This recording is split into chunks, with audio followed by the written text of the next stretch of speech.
세 번째 시간 진행할까요? 이해하는데 어렵진 않은가요? 그래요. 아무튼 다시 한번 회복적 사법에 대한 좀 설명을 하자면은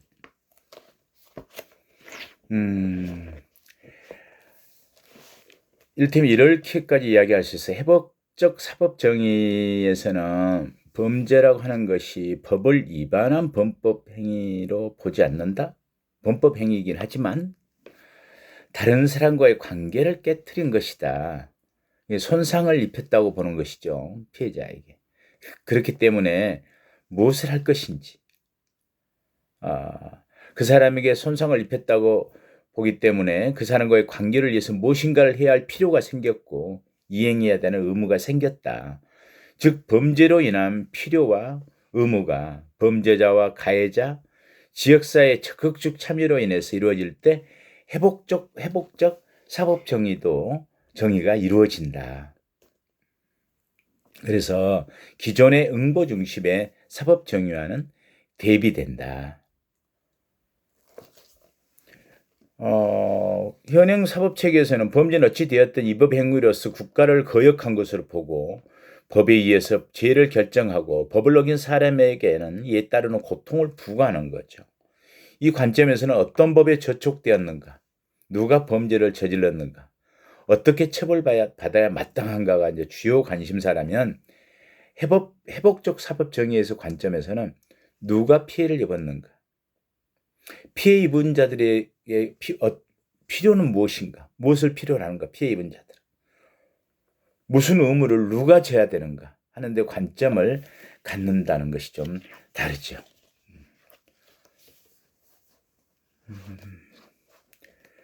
그래서 회복적 사법은 전통적 형사사법 시스템에 내재된 파괴적인 비인간적인 어떤 그 특성을 배척하고 사건 관련자가 자율적으로 피해의 회복과 재통합을 추구하는 새로운 사법 패러다임이다. 이렇게 이해할 수도 있을 겁니다. 그런데 과연 이제 죄값만 치르고 다 끝나버리고 뭐 사회복귀는 효과적이지 않다고는 비판이 있다면 어떨 것인가 이런 이야기를 했었죠. 그래서 이제 이러한 회복적 교정 관점은 소위 행위자 중심, 어떻게 처벌하고 이 사람들 어떻게 교화할 것인만 생각했는데 그 관계성에 대해서는 사실 생각을 안 했었잖아요. 그래서 이러한 회복적 교정 관념은 행위자 중심의 전통적 교정 관념에서 탈피해서 교정에 포함되는 대상을 피해자와 지역사회까지 확대하는 것을 의미하는데 그 의미가 있고 목적이 있다고 할 수 있겠죠. 피해자의 화해, 보상, 그리고 우리 사회에서의 진정한 어떤 반성에 대한 이해, 그걸 통해서 받아들이는 것, 이런 부분들을 이야기하는 거예요. 그래서 이제 회복적 교정을 한다면 어떤 효과를 기대할 수 있을까요?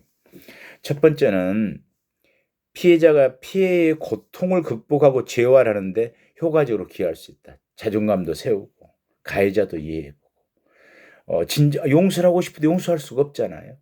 또 내가 왜 피해를 당했는지를 또 모른 다음에 그 고통은 또 끝까지 가는 거잖아요. 두 번째는 가해자의 재사유화 가능성을 크게 높일 수 있는 거죠. 참회와 용서를 구하는 것과 어떤 사회와의 합의와, 세 번째는 지역사회에는 범죄 사건으로 인해 교란된 법 질서를 항구적으로 회복할 수가 있는 거죠. 범죄 발생의 위험을 또 최소화함으로써 그걸 통해서 이런 부분이 범죄를 유발했구나, 또는 그런 환경이 되었구나. 그래서 범죄 발생의 위험을 최소화함으로써 공동체 구성원의 범죄에 대한 불안을 감소시킬 수가 있다. 그리고 넷째는 교정당국도 교정행정의 효과성을 제고하는 그런 커다란 이익을 획득할 수가 있을 것이다. 이렇게 정의할 수가 있을 것 같아요. 그래서 이런 문제를 한다면은, 그래서 늘 생각되는 게 아쉬운 게 교정총을 좀 독립해서 한다면은, 캐나다 같은 경우에 회복적 사법과 분쟁 해결에 관한 연방위원회처럼 회복적 교정 운영위원회를 각 지방교정청으로 설치해서 회복적 교정의 도입을 위한 연구 및 시범 실시에 관한 전반적인 사항을 관장하게 하고 있다는데, 우리도 만약에 그렇다, 교정청이 된다면 이런 부분도 한번 검토해 볼 수가 있겠죠. 검토하고 우리가 그런 위원회를 설치하고. 여러분들의 몫일까요? 지금 있는 사람들이 좀 더 관심을 가져야 되겠는데요. 다음에 이번 시간에는 치료적 사법에 대한 이야기입니다. 이게 자료가 잘 보일지 모르겠어요. 거의 시커멓게 보일까요? 제가 치료적 교정 모델의 과제와 전망 이래서 개념만 잡아본 적이 있습니다. 이때가 언제쯤일까요? 2006년, 8년? 이때쯤으로 기억됩니다. 대전에서 발표를 했었는데요. 치료적 사법에 대해서 검찰에서 치료적 어떤 사법에서 검찰, 그다음에 법원, 그리고 학자로서의 이수정 교수, 그리고 교정에서 제가 네 사람이 대전이 처음에 컨벤션 센터가 생겨가지고 네 사람이 발표를 하게 됐었는데, 저는 사실 좀 준비가 덜 되어 있었고 여기에 대한 이해도도 낮았어요. 그리고 교정에 대해서 치료적 교정 그러면 어떤 오해가 있었냐면, 그동안에 사회복귀에 있어서 의료 모델이 있었는데 지금 무슨 이야기를 다시 치료적 사법 이야기를 하고 있는 거지라고 하는 생각이 있었거든요. 그런데 치료적 사법 관계를 이해하면서, 이게 우리가 사회복귀 모델의 처음에 의료적 모델들, 범죄자는 비도덕적이고 뭔가 문제가 있고 반사회적이고 라고 하는 부분에 있어서의 환자다. 그러니 우리는 이걸 치료해야 돼. 어떤 강제성, 비자발적인 어떤 처우들, 이런 쪽으로 해서 이제 적응 모델로 옮겨오고 다시 우리 사회도 함께 변한다는 재통합 모형으로 옮겨오는데, 그러면 그 당시 의료 모형과는 무슨 차이가 있을까라는 고민을 그때도 많이 했었던 겁니다. 이대로 한번 여러분들하고 한번 이야기를 해볼게요. 논의의 시작지가 됐어요, 처음에. 그래요. 그렇다면 치료라는 개념 자체는 교정에서는 당연한 거 아닌가 하는 생각을 먼저 했어요. 코렉션, 교정이란 말을 쓰잖아요. 바로 세우다, 치료하다라는 의미들이 다 포함돼요. 또 트리트먼트, 소위 처치하다, 치료하다라는 뜻이 있잖아요. 큐어라는 의미예요. 당연히 교정이라는 개념 속에서는 치료적이라는 표현이 있는데, 또다시 치료적 교정이란 말을 쓴다는 것은 동어 반복 같고 중첩되는 느낌으로 처음에 받아들였어요. 그런데 이제는 교정의 이념이 변해오면서 어떻게 이 사람들에게 원조하고 소위 어떤 자발적으로 그 사람들을 변화시키고 하는 부분들이 많은 노력들이 있었잖아요. 아무튼 그래서 다시 생각을 하게 되는 거죠. 그래서 치료적 교정 모델의 이해, 이렇게 제가 이야기를 했는데, 치료적 사법 체계에서의 교정의 개념은 그럼 무엇일까? 다시 한번 재검토를 해야 되겠구나. 그래서 교정 이념의 변청과 치료적 모델의 재해석이 제가 필요했고요. 치료적 모델의 재해석이라는 말은 말 그대로 예전에 어떤 환자로서 치료하는 어떤 강제성, 이런 데서 오히려 이제는 아까 설명했던 리스타트 하게 되는 거. 다시 한번 시작하는. 그래서 기회의 제공, 이런 부분이 치료적 개념으로서 들어오는구나. 이렇게 치료적 사법에서의 교정의 역할이, 개념이 재해석돼야 되겠다. 그런데 이제 교정 현장에서의 적용에는 약간의 한계는 있어요. 왜냐하면은 현 실태에 있어서도 교화적 어떤 처우 프로그램이나 당시에 그런 치료를 위한 프로그램들을 적용하기에 당시로서는 한계가 있었고, 지금도 등급별 교도소로서를 설치했다 하지만은 그런 치료적 프로그램을 잘 적용해낼 수 있을까 하는 부분에 대한 걱정은 했습니다. 왜냐하면 그 교정이 가지고 있는 한계성으로는 기본적으로 보안 위주의 시설이나 환경들, 또 그리고 조직과 기구의 경직성과 비전문성의 문제, 당연히 현재를 잘 갖추고 있지 못한 치료적 프로그램의 미흡의 문제, 또 전문적인 어떤 그런 전문성을 갖춘 직원의 채용 및 교육의 어떤 부족의 문제들, 그리고 전문가 및 전문 기구와의 연계성도 부족한 상태에서 치료적 사법이라는 큰 틀에서의 교정에서의 치료적 처우, 이 부분은 어떻게 될까? 어떻게 적용해야 될까 하는 고민을 했었습니다. 그동안에 진행되어 온 것들도 전부 일시적이었고 비체계적이었고 비전문적이었는데 앞으로는 조금 더 이런 부분들이 리스타트하는 의미로 치료의 부분이 개입돼야 되겠다. 마치 원상 회복적 교정처럼요.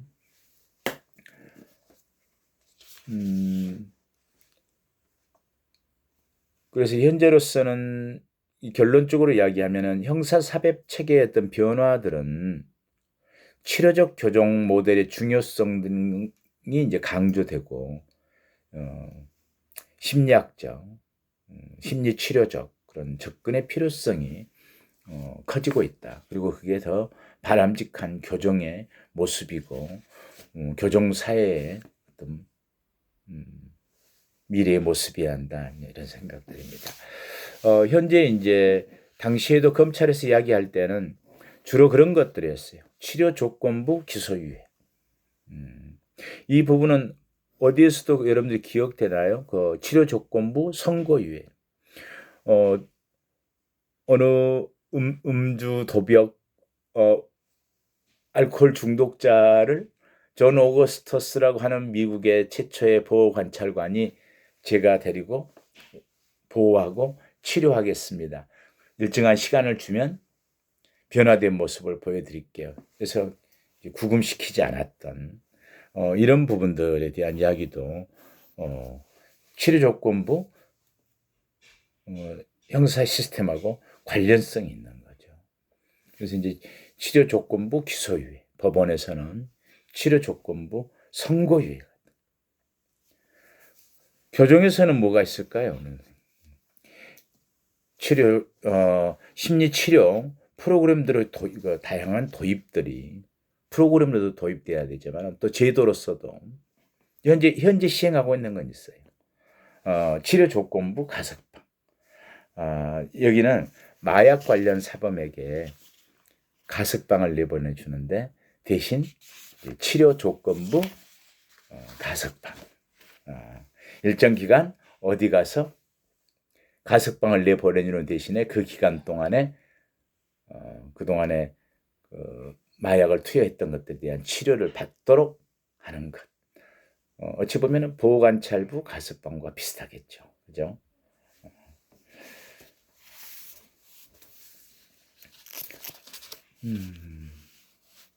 아무튼 이 부분에 이 오늘 이야기한 것들의 그 핵심에는 수용자를 어떻게 바라보느냐 하는 것과 수용자가 진정으로 용서를 구하고는 부분이 없다면 진정한 교정교화, 재사회화가 이루어질까 하는 부분.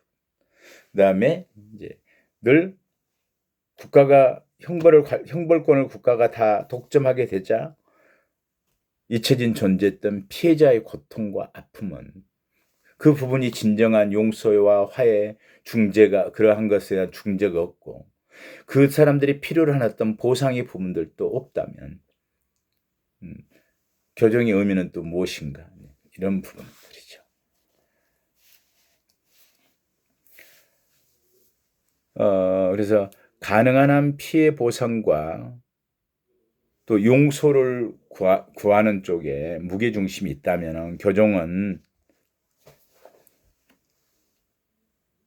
시설에 있지만은 그 일이, 그 교정의 어떤 역할이 있잖아요.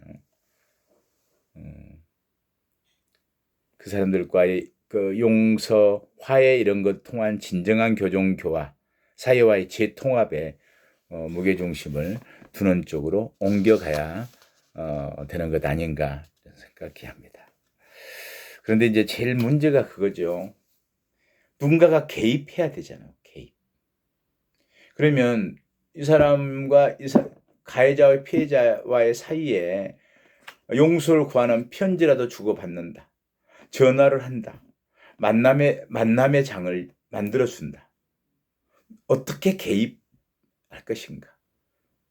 교정에서도 그렇고 또 지역사회와의 관련성 속에서 누가 개입해서 어떤 방법으로 이런 부분들은 기본적으로 좀 어려움이 있겠죠. 근데 발전적으로 우리가 바라볼 수 있는 것은 지금도 그 실험적이라고 보여지는데 텍사스에서 하고 있는 아까 이야기했던 희망여행 이런 부분들은 소위 회복적, 치료적 어떤 프로그램의 대표적인 걸로 보여지고 우리가 미래에 대해서 긍정적으로 희망적으로 볼 수 있는 그런 프로그램 같아요. 근데 만약에 이제 우리도 저 교정 사목회입니까? 천주교 쪽에서 예전에 희망은행이라는 걸 희망은행이 기쁨과 희망은행인가를 설립했는데 거기에서 출소하는 사람들에게 일정 부분 자립을 할 수 있는 돈도 빌려줘서 기간을 오래 두고 갚도록 하는 또 가해자는 자기가 번 돈을 피해자 단체에 또 기탁하거나 보내주는 이런 부분들이 연속적으로 이루어지면서 일시적인 것지 않고 뭔가 그런 부분들이 좀 구조화된다면은 우리나라에서도 이제 회복적 교정, 치료적 교정, 또 범죄자를 죄는 미워하되 죄인은 미워하지 말라는 말처럼 진정한 이웃으로 돌아오게 하는. 근데 그 사이에 할 일은 많죠. 진정한 정말 정상적인 사회 구성원으로 돌아오게 하는 노력을 이 돼야 되는데 방법론에서 지금 이야기하는 회복적 교정과 치료적 교정. 저도 지금 교정에서 제일 문제가라고 생각하는 것 중에 하나는 수용자들이 형이 확정되고 나면 마치 이제 그 자기의 범죄로부터 이제 이전에 책임이 없는 걸로 여겨지는 그런 태도들. 이제 형을 받았잖아요. 잘못한 만큼 벌 받은 거 아니에요. 진정한 참여가 없으면은 사람의 변화가 가능할까 하는 고민을 많이 했었는데 그런 부분에서도 가장 중요한 게 이런 원상회복적, 피해회복적, 소위 원상회복적이란 말은 치료회복적, 관계회복적, 피해회복적 뭐 이런 부분들이 이루어져야 되지 않겠는가. 어떻습니까? 여러분들 오늘 한 이야기들은 너무 담론적이고 저는 가끔 걱정을 해요. 내가 너무 치우치지 않는가. 어떤 입장에서 보면 여러분들이 만약에 공정이론, 사법정의 모델 이런 관점에서 본다면 조기룡 교수는 너무 공정성, 사법정의 이런 데로부터 조금 교정을 너무 한쪽으로 치우치게 이해하고 설명해 주는 거 아닌가라는 생각을 하지 않을까는 걱정도 해요. 그렇지만 오히려 따뜻함 속에서나 또는 그런 다양함 속에서 그리고 원상 회복이 가능한 쪽에서 교정은 보다 더 발전적으로 대처할 수 있고 오히려 수용 관리의 적정, 교정 교화의 효과적인 그런 기능들을 해내지 않을까 이렇게 생각을 합니다. 여러분들도 개인적으로도 좀 관심을 더 갖고 이 부분들은 교정 공무원이고자 하는 사람이거나 교정을 학문으로 받아들이거나 앞으로의 미래 교정에 대해서 우리가 공부해 볼 수 있는 영역이라고 생각합니다. 당연히 교정사의 모습과 가장 큰 변화를 가져올